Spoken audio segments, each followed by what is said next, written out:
You're at a bustling concert surrounded by thousands of cheering fans, or perhaps a lively party filled with laughter and familiar faces. Yet a strange, quiet ache settles in, a feeling of being utterly alone. How can we feel so isolated when we are physically surrounded by others? It's a common paradox, loneliness in a crowd.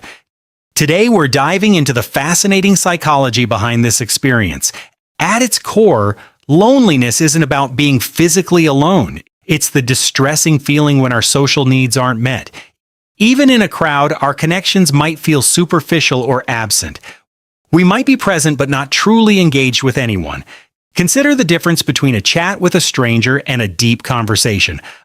A crowd offers proximity but not necessarily intimacy.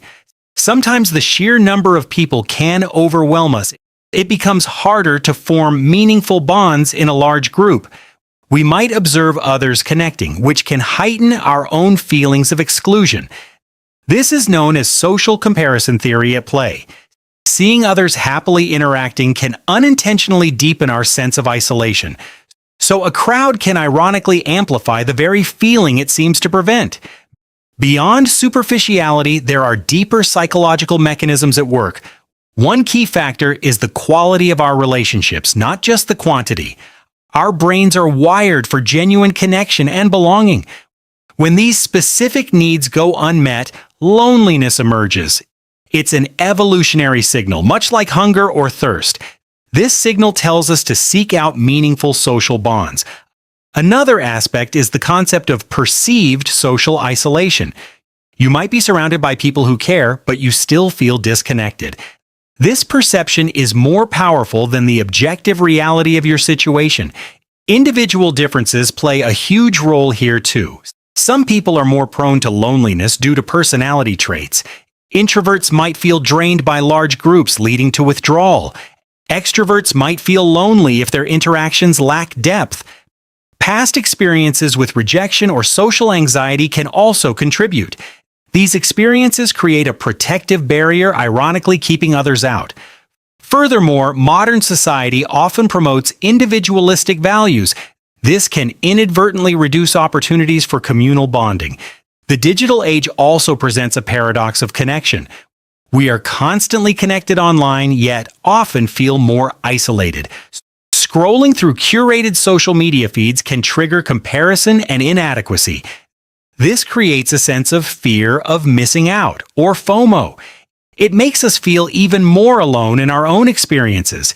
Here's a surprising twist. Loneliness can actually be contagious. Studies suggest that loneliness can spread through social networks. If a friend of a friend is lonely, your own risk might increase. This phenomenon highlights the interconnectedness of human well-being. It's not just an individual emotion, but a collective experience. Another unexpected insight involves our brain's response to social pain. Brain imaging shows that social rejection activates similar areas to physical pain. So that ache in a crowd isn't just metaphorical, it's a real neurological response. Our bodies are telling us that something fundamental is missing. This deep-seated response underscores the primal importance of connection. What we know for sure is that loneliness is a pervasive human experience. It's a subjective feeling, unique to each individual's perception. Researchers largely agree it's a signal for us to seek social bonds. We understand many of the psychological and social factors involved. The link between loneliness and mental health is also well established. Chronic loneliness can contribute to depression, anxiety, and stress. It can even have tangible impacts on physical health like weakened immunity. What's still uncertain is the exact interplay of all contributing factors. The precise genetic predispositions to loneliness are still being explored. How social media usage specifically impacts different age groups varies. Developing universally effective interventions remains a complex challenge.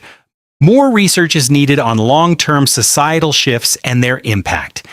The future of social connection in an increasingly digital world is evolving, but the core human need for belonging remains constant.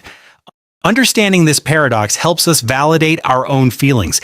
It reminds us that feeling lonely in a crowd is a human experience, not a flaw.